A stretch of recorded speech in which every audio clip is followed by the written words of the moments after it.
Hello again, everybody. My name is John D. Healy, back again with another podcast. It's good to talk. I got into podcasting because I produced a book, my friend Stoney McGurn, and that's how it all started. He was born in 1941 in Gowra, Cavan Leitrim, still going strong. My sponsor, Liffey Van Lyons Moving Company here in New York City, and they've been around longer than Jeopardy. They do move pianos. Shout out to my dentist. Well, then you can imagine I'm praising my dentist because I'm working on teeth. So one more session with the dentist. Hopefully I look better. The Irish Examiner USA is the newspaper here in New York City.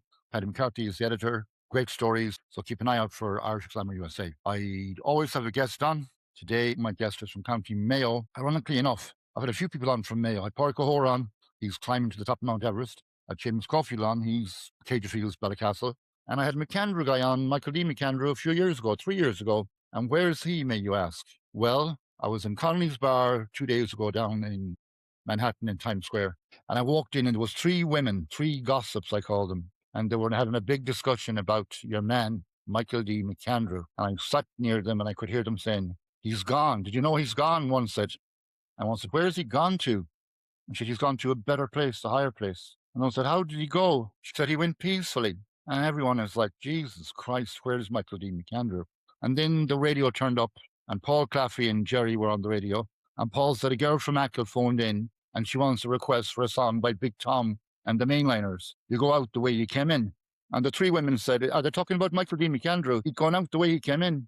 Anyways, I hope to have Michael D. back to talk to us later in July, probably for the football. I don't know where he's gone to, but hopefully he'll come back. And then hopefully we'll hear his soft, gentle voice one more time on my podcast, Good Talk. But I do have another McAndrew today. Tom McAndrew is my guest today. And Tom McAndrew is from Mayo as well. Tom, hello and welcome to It's Good to Talk. Talk to me. Tell me more about you. How are you, John? Thanks very much. McAndrew is a good name, isn't it? Yeah, I'm an author from, I'm from an area where you grew up, I think, in Kilcommon, outside Balmullet, about 10 miles outside Balmullet, a little village called Knocknallower.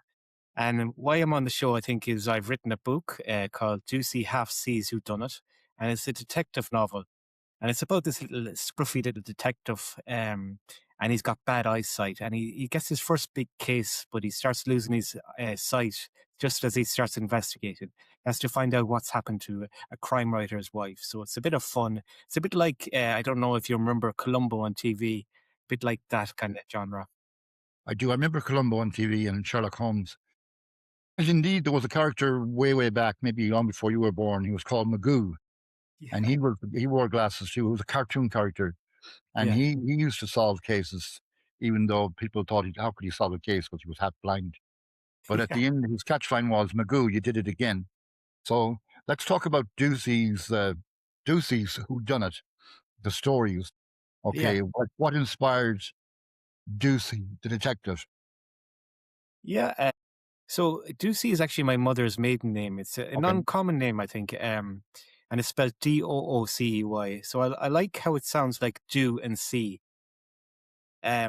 Myself and it's in the family. We don't have great eyesight. Myself, very short sighted since I was a young boy, and I've had a few different operations on my eyes and things like that. Thank God my sight is not too bad at the moment. It's reasonable enough, but You look okay I was to me. thinking kind of ahead, John, as I get a bit older, what could I do? I'm working in an auditing job at the moment and it's very straining on the eyes, So I was thinking of something I could do, and I thought about writing because, with the computers nowadays, you can do a lot of different things, speech to text and everything. So I decided I'd have a go at writing, as a backup plan. And then the idea about Doocey was I've based him a lot on myself, I suppose. I'm kind of a scruffy little fella myself. I'm not as little as him, maybe, but and he's got my bad eyesight, a kind of sense of humor. And I wanted to test out, another famous detective is Poirot, Agatha Christie's. And he's always saying, I solve cases with my little grey cells, So I wanted to put it to the test because Doocey has really bad eyesight. So let's see, can he solve the case with just brain power, A bit like you said about Magoo there, Well, I commend you on producing the book. It's a great achievement and it's a lot of work. I know from producing the book for Stoney, proofreading and it's like weeding the garden. And stories are important and words are important too. and the audience. But you were lucky, I think, and I really must congratulate you. You got a signing from a publicist or a literary agent. Is that right? That's right. So when I had it written, it took a while to write it, to be honest, John, because I think it's like with anything. You probably know this yourself. It takes a while to get good at stuff, or even reasonable, you know. So I was saying on another show that I must have done about 40 drafts of it, and my poor wife read a lot of them, you know. But eventually I got to one where I was happy with, and I think it was worth it, because when I sent it out to a few publishers, they all loved it, and they loved Shimmy Doocey, you know, and they thought it was all very well written, and that they loved the character, that, you know, because there's so much doom and gloom in the world, you know, today. They want something to cheer them up, and this character Doocey, even though he's got bad eyesight, it doesn't really affect him. He's still very funny, and he gets on with it, you know. Like, everybody's got their own troubles, so I think that's kind of inspiring to people, and that's why they like it, you know. That is a good inspiration indeed, and like you're right about there's so much doom and gloom in the world, and I've reviewed a lot of books here myself. I'm podcasting 4 years, and all kinds of books. Some are happy and sad, and true life stories, and so it's nice that there's something more uplifting coming to us. Like when you mentioned the eyesight, my last guest here was Eric Warren, and Eric has been blind since birth, but he didn't let Hmm. his blindness hold him back in any shape or form, because he's a professional musician. I'm sure you saw him on the podcast, and he plays guitar. That's He's all very right. happy, very content, very enjoyable person to hang out with for a few drinks, social and all that. So I know we had to chat about Michael D. McAndrew, and I don't know. I think I might be related to Michael D. McAndrew myself. So on that note, I'm going to ask Jimmy Grady, who's a young man who's been singing on this podcast for the last 4 years. Oh, my granny had a talent for the genealogy. For before there were computers, she could trace your family tree. You'd call in for a visit, and before you drink your tea, to everyone you know you'd be related. We are all related through marriage or through birth, which either is a blessing or a God Almighty curse. And you can trace the lineage for what it might be worth, but in Ireland, sure, we are all related. My name it is O'Reilly, I don't know. For my father he was Riley, but his father had a no. For one of them refused the soup, so they were forced to go. So to all the travelling Rileys I'm related. We are all related through marriage or through birth, which either is a blessing or a God Almighty curse. And you can trace the lineage for what it might be worth, but in Ireland, sure, we are all related.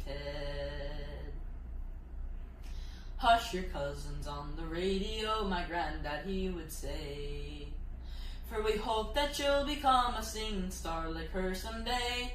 Now second, third, or twice removed doesn't matter anyway. To the famous Eleanor Shanley I'm related.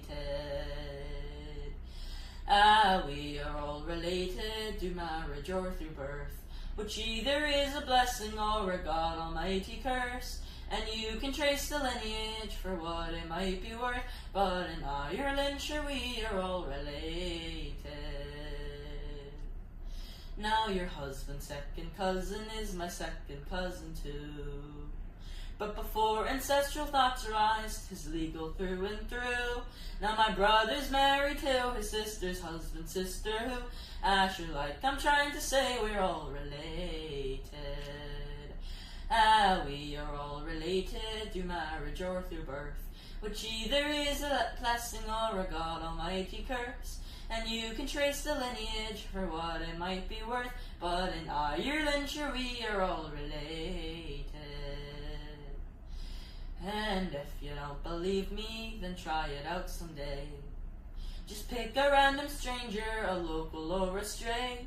You'll find that you're related in some peculiar way. And don't forget me in your will, 'cause we're related. We are all related through marriage or through birth, which either is a blessing or a God Almighty curse. and you can trace the lineage for what it might be worth. But in Ireland, sure, we are all related.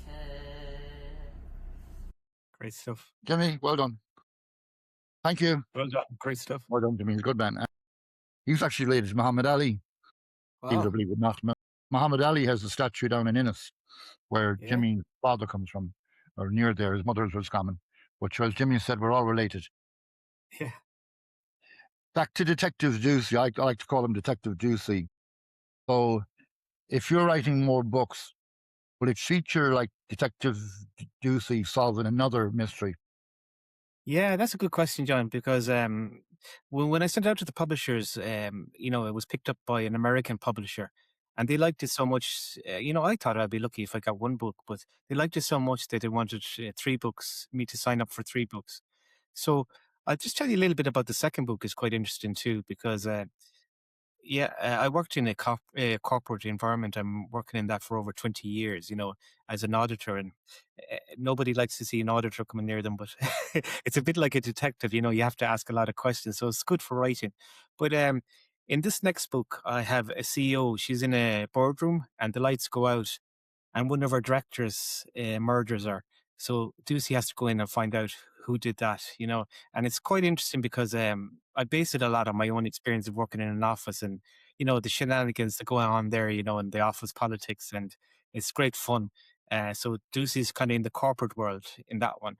And then in the third one is another interest of mine is politics. I'm sure you're interested in Irish politics yourself. Really, yeah. And this one was about a former president of Ireland, and he's accused of murdering his wife.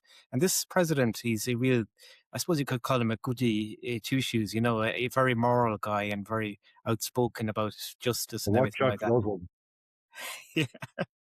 But Doocey finds out that he's not as moral or as good really in his private life. So that's an He's like interesting a one sweet too. angel and a house devil. Exactly. So Interesting. that one is going to be called Doocey Turns a Blind Eye to Whodunnit, and the second one is called Doocey Can't See Whodunnit, and in the second one, Doocey loses his sight entirely. So I won't tell you if he gets it back or not, but it's Don't give kind it of away. following through. Yeah. Yeah, No, I like and the idea because I could see a whole row of them, that I could stare when I joke about the 3 gossips. I'm sure you've come across maybe a British series called Parsley, Sage and Thyme. And that's about 3 ladies. That's And right. they solve cases themselves. And it takes one or the other or the 2 or the 3. Like my 3 gossips, I asked somebody before, why are the 3 of them always together? And the bartender said, well, if one is missing, she thinks the other 2 are talking about her because they're gossip, which is true, So I'm glad you're going in that vein of a series of Doocey's crimes, because you will get inspirations as you go along. It's like me finding guests for a podcast. People say to me, "How do I find the guests?" And said sometimes they find me, because they say, "What do you do? I'm a podcaster." And everybody has a story. Everybody has a story, no matter what it is, whether it's a sad story or a true story, some kind of a story to tell. People as well. I don't know if you found this yourself. Like I know when I did the book for Stoney, he found it very therapeutic to get the story out of his system and put it on paper. And I did a podcast helping people like yourself, but now you're more than qualified, like tips to how to write a book. It has to be a beginning to the book, has to be a middle to the book, and there has to be an end to the book. Of course, in your situation, where it's a mystery, you have to leave it like a cliffhanger, that you don't give away the end until nearly the very end. And I think that's a good method you have. I've ordered the book already from Amazon, so I'm looking forward to getting the book and I look forward to reading it. You're probably at home. It's got the cliffs on it, John. They probably remind you of the cliffs in Glencad, where we're from. Yeah, I was going to ask you about that because I showed it to my sister Rose, and we think it's down near Carrotide, That's right. Yeah, that's the Atlantic Ocean in the background there. Yeah. So where the Atlantic Ocean comes in near between Carrotide and Portacloy, there's a little channel in there, and I think it was used by the IRA for smuggling arms. I hope I'm not giving away any secrets now on the lad. Because the boys wouldn't like me if I was giving information away. But they did training in Carrotide as well on the beach, So that's common knowledge, of course, because they have to train Yeah. someplace. We're in the middle of a peace agreement, so we won't rock any boat. So the cover But is very impressive, and yeah, so like on that, yeah, the cliffs. Everybody seems to like the cliffs on it, and then you see the Doocey. It's got a pair of glasses I because do. I see that. it's working out the Doocey, and then it's hard to see it here now, but probably when you get it, hopefully it comes soon. You'll see that this second line is blurred out half C's, so it's a lot of people have picked it up and said, "Oh, something wrong my site." You know, they were telling me this because it's blurred out, but it's No, it's catches creative. people's attention. It's very creative, yeah, Yeah, very creative, and I quite like your website as well. Like it's yeah. Tom McAndrew, writer, it pops up and everything is there, and that All leads right, me that's on to great. talk about you're also an artist, Yeah. so you can put the book Just down before now I for the talk moment. about that, John, maybe Sure. you raised some points there about very good points about being therapeutic, and you know, I definitely found it because I was writing this book myself to cheer myself up, also, and not just about for you know, to get it published, because you know they say you should write the books that you want to write for yourself. So I wrote it, and you know, my eyesight, I had a few setbacks with it the last few years, you know, but thank God it's not too bad. But I was saying to myself, I wanted to write something that'll cheer me up. And, uh, you know, I was saying to myself, no matter how bad my eyesight gets, you know, you can still get on with things. And that's how I wrote Doocey as a character like that, to cheer myself up, you know. So it was very therapeutic because it's like a dream now for me that, you know, Doocey, you know, he's solving his first big case and he's moving on. In the second book, I should say, he finds a bit of a love interest, a young lady. Yeah, so he's quite happy too. So like, I'm progressing him all the time. I hope his You wife know, said but it's okay when he finds a young lady. yeah, yeah, Hopefully, I want to yeah, give a shout out as well. I mentioned Porcahora earlier in the podcast. There, yeah, Porcahora is still on the climb to climb Mount Everest, and I was able to help him here by raising $8,000 for him, and I donated to Mark to him as well. I want to make sure that he gets to the top of Mount Everest. And if he gets to the top, he'll have to come back down, of course. So well yeah. done, Porcahora from Ballina. And when I'm on the Impressive. topic of Ballina, I met another podcaster from Ballina. They're called Rolling with the Rolls, ROWE, Rolls. So Jack Rowe and his sister Sarah have started a podcast themselves. So I'm delighted to help them and give them support and wish them well with their podcast. Yeah, And they would like me to be on their podcast, which I can do, of course. It's like throwing bouquets. But I would like them to be on my podcast and talk about their stuff. Sarah, you might have heard of her, she's a sports person, and they're from Ballina, that's and great. Ballina supposedly is the center of the universe, or so I was told. And I always thought it was tea time in Balmullet, because that's my teeth in Balmullet. Anyway, I like it. Yeah, yeah, tea time in Balmullet. So I'm back in the summertime, so we will definitely meet because I want to get some books off you as well for gifts to yeah, bring back to America with me. I'm definitely. like Yeah, we like that. But we'll and organize that. also when I looked at your website, you have a lot of art on the website. Yeah, that's what you're saying. Yeah.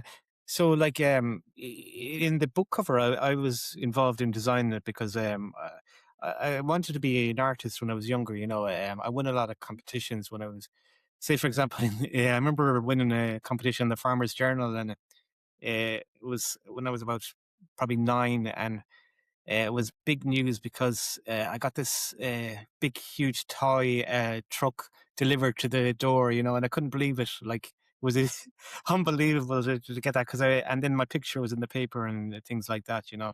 Yeah. So I always liked art. So then I went to eventually I got to study with the National College of Art and Design in Dublin. And that's where the art comes from. I always had an interest in art.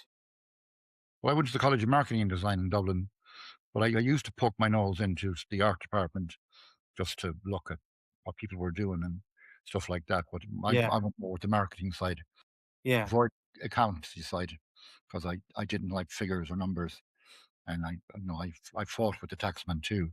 That's coming out in another story, of course. I fought with the taxman. The taxman won, of course, doesn't he always? Hmm. Your art is actually impressive. And I could see as I looked at it, because I have an art gallery in the Bronx here in Yeah. Mott-Haven, and I have a lot of art to sell at the moment because during lockdown here, I put up a lot of outdoor art galleries. for a lot of artists, and some of them unfortunately died of COVID. And I would say So, they left me with artwork to donate to charities and all that. So I still have a lot of art to give. Some of them went back to Park O'Hore, actually, thanks to John Paul Redmond. He went back. His father passed away, and he brought back the check for 8,000, and he brought back 3 beautiful pieces of art, something like what you can see behind me here. yeah, I Oh, see that. the world of art. But I looked at yours and I studied it, and I could see progression. And if you don't mind being I can be a critic for a moment, and I could see how your art progressed from when you were a young guy. Now, how old you are when you won the competition in the Farmers Journal. Yeah, But I could see a progression of the art all the way along from being, you know, child artist all the way up to being yeah, an yeah, adult artist.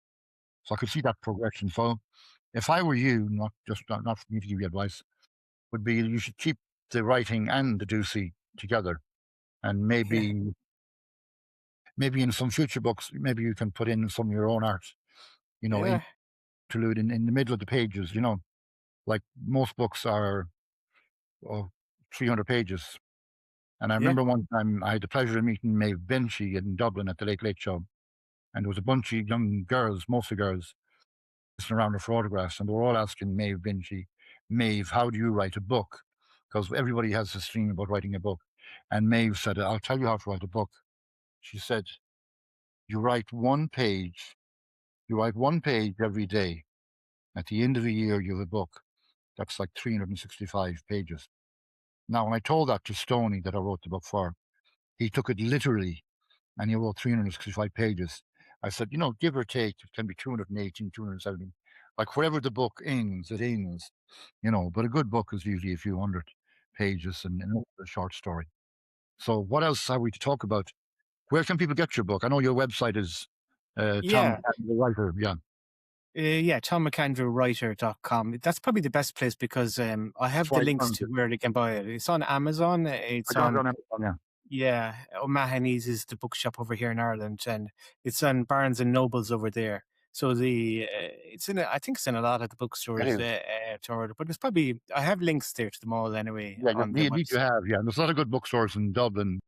Like Yeah, Parsons was an old bookstore that closed that's down right. in King Sands. I think it's called halfway up the stairs now or something. Yeah, And the statue near there of Patrick Kavanagh, someone that I find wouldn't be my favorite cup of tea, but kind of yeah, he's grown on me a little bit now, because he used yeah, to yeah. go into the bookstores and he'd read the newspapers for free, and they'd That's give him a right. cup of tea. He was a cheap fucker anyway, And that's where the I song think he was from Rag and Roll. Cavan, was he? Or No, Monaghan was it? I think it was. it Yeah. was Monaghan, yeah. Yeah. Monaghan, and his poetry was sad and dreary, very I like depressed. his poetry actually. It was, I like it's that either one, a the love bicycle. or a hate thing with Kavanagh. I had Yeah, Brian yeah, Layden on here from Sligo. Brian is a historian, and we did a podcast that if people are interested in poetry, we covered all of the Irish poets, every single one of them. And like Yeats, we liked in different ones. We liked, of course, and Behan, of course, and different ones, different characters. So Brian Layden is a podcast there for you. And the people that are interested in Mother Hubbards, I did 2 podcasts on Mother Hubbards, one about building it from foundation, if you're into the building world of foundation.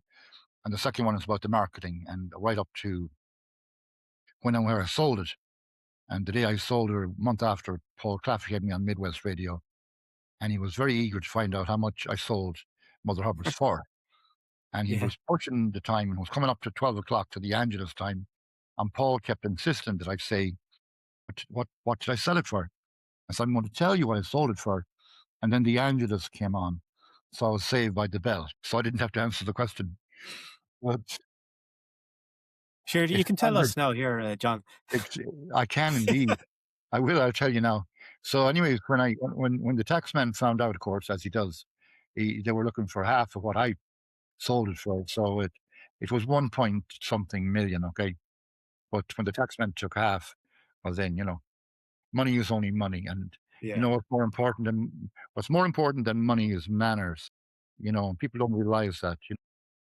I like people that are easygoing, lighthearted, have a sense of humor. Whether they have money or don't have money, it's not all about the money. Money yeah, won't buy you happiness. that's So I'm true. going to leave the last word with you, Tom McAndrew. Thanks for being on. Thanks for telling us about the book, Doocey. And I'm glad that there's more detective books coming out, because now that you have a following, you'll see that one Doocey book will lead to another Doocey book. Yeah, And hopefully. the first one will be good, and the second one will be better, and the third one, of course. And then, you get more inspirations. And I wish you well. And I'll see you this summer in Belmullet or in Glenamoy, hopefully. Maybe you have a pint in Glenamoy, or maybe if Michael D is still in the pub business. I don't know where he's gone to. We'll have to do a mystery tour to find Michael D. McAndrew. Who done it? Where is he? Where's he hiding? I hope he's not kidnapped. I hope he's gone to a better place. So Tom McAndrew, I'm going to sign out in my native language and say slán go fóill. Sin scéal agus béis scéal eile agus go hinnta béis scéal eile indeed. That means we will have another story. Pleasure talking to you, Tom McAndrew. Thanks a million, John, and thanks very much for inviting me on, and best wishes to Michael D.